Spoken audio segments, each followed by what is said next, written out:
श्रीमान योगी भाग 2 कथा 10। थंडीचे दिवस होते. राजे नुकतेच पुरंदरावरून पुण्याला आले होते. अचानक दादाजी नरसप्रभूंच्या सह कान्होजी आल्याची वार्ती वाड्यात आली. कान्होजी आले. राजांना ते म्हणाले, राजे, अफजल खानाचा हुकूम आला आहे की आम्ही जावळीशी संधान बांधावं, नाहीतर जावळी हस्तगत करावी. कारण कारण तुम्हीच आहात राजे. पोरक्या झालेल्या जावळी जहागिरीवर यशवंतराव मोरे दत्तक घातलात. जी गोष्ट आदिलशाहीत अर्ज विनंत्या करून पार पडायची ती तुमच्या अधिकारानं झाली. यात आदिलशाहीचा अपमान नाही. बर, मग त्याचसाठी अफजल खानाला ही मोहीम आदिलशाहीने सांगितली. पण खान धूर्त आहे, हुशार आहे. तो जावळीच्या रानात शिरायला भीतो. आम्ही दप्तरी का होईना आपण पडलो आदिलशाहीचे चाकर. ही मोहीम आमच्यावर ढकलून अफजल मोकळा झाला. मग जावळीवर चालून जाणार? तोच विचार करतो आहे. खान दीर्घद्वेषी आहे, घातकी आहे. आम्हाला ते माहीत आहे. अफजल खानानं महाराज साहेबांच्या हातात बेड्या ठोकल्या होत्या, हे आम्ही विसरलो नाही, विसरणार नाही. राजे, मी खानाशी वाटाघाटी करून वेळ काढतो, पण खानाशी जावळीच्या चंद्ररावाचं जुगणं होण्याच्या आत जावळीचा गड्डा हलवणं आवश्यक आहे. जावळी आमच्या नजरेत आहे, पण जावळी बिकट आडरानात आहे. आदिलशाही फौजांनी देखील तिथं मार खाल्ला आहे. आदिलशाही परकी फौज, आपल्याला ते कठीण नाही. तुम्हीच वारस म्हणून जावळीच्या गादीवर बसवलेला यशवंत मोरे आज चंद्रराव म्हणून बळजोर झाला आहे. तो कोणाला जुमानत नाही.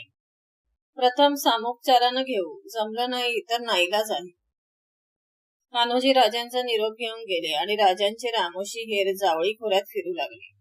मोऱ्यांच्या जुलमी राजवटीच्या बातम्या राजांच्या कानावर येत होत्या. त्याचबरोबर राजांचे लक्ष पुरंदरवर होते. पुरंदरवरचे बांधकाम पुरे होत आले होते. सकाळी राजे आपल्या महालात बसले होते. घोड्यांच्या टापांचा आवाज ऐकतात राजे सज्जत गेले. भजाजी निंबाळकर आपल्या तुकडीनिशी आले होते. भजाजी वाड्यात आले. राजे भजाजींची वाट पाहत होते. भजाजीचे शुद्धीकरण झाल्यापासून भजाजी महाजीचे लग्न ठरवण्यात गुंतले होते. मुलगी पाहण्यासाठी भजाजी जुन्नरला गेले होते. एवढेच राजांना कळले होते. बराच वेळ गेल्यानंतर भजाजी राजांच्याकडे आले. या भजाजी, तुम्ही आल्याचं मगच आम्ही पाहिलं. मासाहेबांच्या दर्शनाला गेलो होतो. तुम्ही मासाहेबांची खाशी माणसं, तुमच्यावर आम्हाला राग करता येत नाही.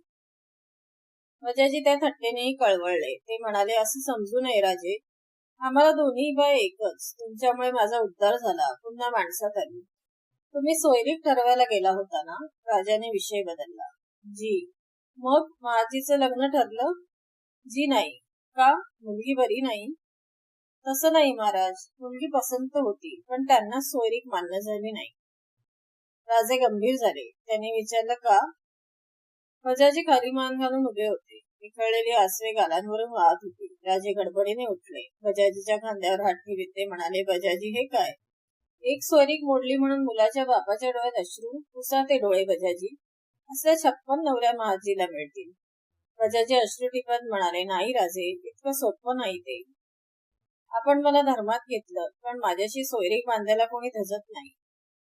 राजे विचारात पडले. त्यांना काही सुचत नव्हते. त्याच वेळी जिन्यावर पावले वाजली. भजाजी सावरून उभे राहिले आणि दारातून सखूबाई आबासाहेब म्हणत धावत आली. हिरवा परकर, हिरवी चोळी घातलेली सखू भजाजींना पाहून दारातच थबकली. राजे हसले. म्हणाले, कोण? आमच्या सखूबाई? या आत या, लाजू नका. निंबाळकर मामांच्या पाया पडलात की नाही? सखू आत आली. ती भजाजींच्या पाया पडली आणि झटकन राजांना बिलगत म्हणाली, आबासाहेब. काय म्हणता अक्कासाहेब? राजांनी तिला कुरवळत विचारले. जावा, अशानं आम्ही बोलणार नाही.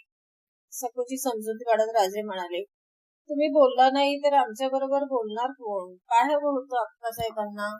सखूने एकवार भजाजींकडे पाहिले आणि एकदम राजांच्यावर नजर वळवून ती म्हणाली, आम्हाला बाहुली पाहिजे, मुळीच न्यायची नाही. राजे म्हणाले. सखूने राजांच्या कुशीत तोंड लपवले. तिचा चेहरा हाती धरून तिच्या नजरेला नजर देत राजे म्हणाले, आता आणायचा तो बाहुला, तीच चिंता आम्हाला लागली आहे. भजाजी, ही आमची सखू तुम्हाला सून म्हणून चालेल?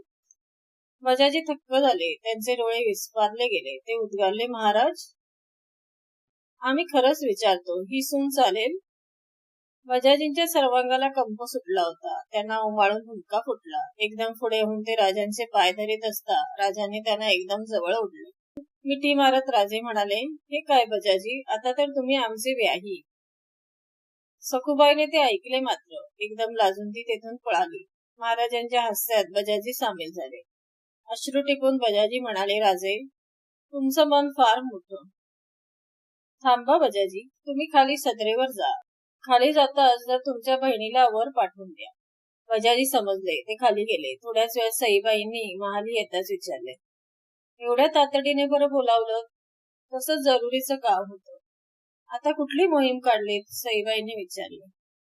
मुलीच्या बापाला मुलीच्या लग्ना इतकी अवघड मोहीम कुठली? कुणाचं लग्न? आपल्या सकूचं. हुडकूनही मिळणार नाही असं सुरेख स्थळ आलं आहे. मग ठरवून टाकावं, मला काय विचारायचं. पहा, नंतर तक्रार कराल. बिलकुल नाही. ठीक आहे, ठरवून टाकू. सईबाई पुढे येत म्हणाल्या, पण स्थळ सांगा ना. पाहिलं अडलात ना? मुळीच नाही, सईबाई निश्चयाने म्हणाल्या. पण त्याचा अर्थ स्थळ समजू नये असं थोडंच आहे. फार चांगलं स्थळ आहे. बजाजीच्या महाजीला सखू निश्चित केली आहे. सईबाई राजांच्याकडे पाहतच होत्या. त्यांना शब्दही फुटत नव्हता. राजाने विचारले, का स्थळ पसंत नाही? एक विचारू का? विचारा ना. हे सारं माझ्यासाठी म्हणूनच करता का? सई, तुझ्यासाठी करीत नाही, तुझ्यामुळे करायला बळ येतं. मग ठरवू ना. आपण करता आहात, विचारानं कराल याची मला खात्री आहे. तुमच्या करणीने माझंही सोनं होऊन जाईल, सकूचं कल्याण होईल. सई, हीच माझी अपेक्षा होती. राजे जवळ येत असलेले पाहता सईबाई म्हणाल्या, जाते मी. आसाहेबांनी पुलाव्याची जबाबदारी आम्हा दोघींवर टाकली आहे. धाकट्या बाई एकट्याच आहेत. सईबाई निघून गेल्या. राजे समाधानाने मागे वळले. बजाजींचा आनंद मनात मावत नव्हता. दिसेल त्या सरदारांना ते ती बातमी सांगत होते. साऱ्या महालात ती बातमी वावटळीप्रमाणे पसरली. दोन प्रहरी जिजाबाई झोपल्या होत्या. पलंगा शेजारी धाकट्या राणीसाहेब सोयराबाई बसल्या होत्या. सोयराबाईंनी ती बातमी जिजाबाईंना सांगितली. जिजाबाईंचा विश्वास बसेना. त्या सोयराबाईंना म्हणाल्या, पण सुनबाई, कोणी सांगितलं तुला? साऱ्या महालात पसरली ही बातमी. जिजाबाई उठत म्हणाल्या, काय म्हणावं या शिवबाला, काही वेळा फारच करतो. छे, हे शक्य नाही. जिजाबाई उठल्या. हुजऱ्याकडून त्यांनी आपण राजांच्या महाली येत असल्याची वर्दी पाठवली. जिजाबाई महाली गेल्या. राजे वाट पाहत होते. मागे सईबाई उभ्या होत्या. जिजाबाई आत येताच राजे म्हणाले, मासाहेब, आपण आज्ञा केली असती तर आम्ही आलो असतो खाली. राजांच्यावर नजर रोखी जिजाबाई म्हणाले, राजे, या घरात घडणारी प्रत्येक गोष्ट आमच्या कानावर घालून गेली जाते असा आमचा समज होता. तो खराही आहे, राजे म्हणाले. तसं असतं तर आम्हाला न विचारता सखूबाईची सोयरीक जमवली नसती.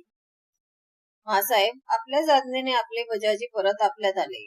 आम्हाला वाटलं होतं हे ऐकून आपल्याला आनंद वाटेल.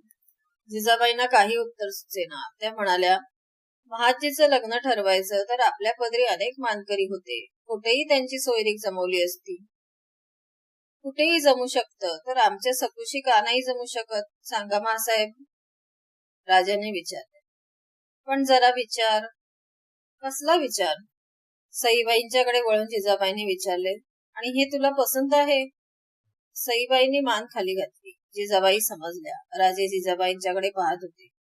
जिजाबाई काही बोलल्या नाही. जिजाबाईंच्या नजरेला नजर भिडताच आजवर ज्या राजांची नजर पायाकडे वळत असे, तेच राजे स्थिर नजरेने जिजाबाईंच्याकडे पाहत होते. जिजाबाईंची नजर मात्र वळली होती. राजे म्हणाले, मासाहेब, सांगा ना. म्हणा, बजाजी वाटलेले आहेत. त्यांच्या घरात आपली मुलगी द्यायला ते काबिल नाहीत आणि म्हणूनच सकूला दिलीत. जिजाबाईने विचारले. तिची निवड का केली? कोणी विचारणार नाही म्हणून? कोणी विचारणार नाही म्हणून नव्हे, ती आपली लाडकी आहे. सखूबाई आपल्या लाडक्या आहेत म्हणून त्यांची या मोठ्या जागी निवड केली. असं मोठं घराणं हुडकूनही सापडणार नाही म्हणून निवड केली. शिवबा, राजे भारल्यासारखे बोलत होते. मासाहेब, नुसती धर्मात घेऊन माणसं आपली होत नाहीत. त्यांना आपलं म्हणावं लागतं, आपलं करावं लागतं, त्यांना विश्वास द्यावा लागतो. बजाजी आपले आप्त स्वकीय जुलमानं परधर्मात गेले. त्यांचं दुःख तुम्हाला झालं. त्यांना आपण धर्मात घेतलं, पण त्यानं काय झालं? एकाही जागी महाजीची सोयरीक जमेना. मुलाचा बाप असूनही सोयरीक मोडली. हे सांगत असता त्यांची काय स्थिती झाली हे मासाहेब आपण पाहिलं नाही. त्या माणसाला धर्मात घेतलं, आता त्याला वारावर सोडता येणार नाही. माणुसकीला ते शोभणार नाही मासाहेब. हे तुम्ही करायला हवं. जिजाबाईंनी श्वास घेतला. ते हसून म्हणाल्या, राजे, क्षणभर गोंधळ झाला होता खरा. तुम्ही म्हणता ते खरं आहे.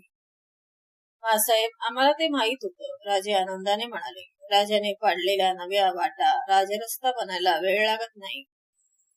थोडी कुजबूज होईल, वाद होईल, पण आपोआप हा मार्ग रुळेल. माजी चांगला आहे, आपल्या तोला मुलाचा. कुळाशिलाचं ते घराणं आहे. आम्हाला हे मनापासून वाटतं. जिजाबाई म्हणाल्या, शिवबा, कैक वेळा तुझी दृष्ट काढून टाकावी असं वाटतं. मनाच्या साऱ्या शंका तुझ्या 4 बोलांनी नाहीशा होतात. मग चांगल्या कामाला उशीर का? मासाहेब, वधूपक्ष आपला आहे. मोठ्या थाटामाटात आपल्या सखूबाईचं लग्न व्हायला हवं, अशी तुमच्या राणीसाहेबांची इच्छा आहे.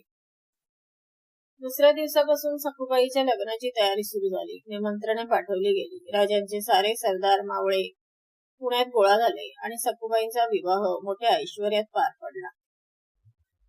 व्हिडिओ आवडल्यास लाईक, शेअर आणि सबस्क्राईब करा आणि नोटिफिकेशनची बेल दाबा, म्हणजे माझे व्हिडिओ अपलोड होताच तुम्हाला नोटिफिकेशन मिळेल.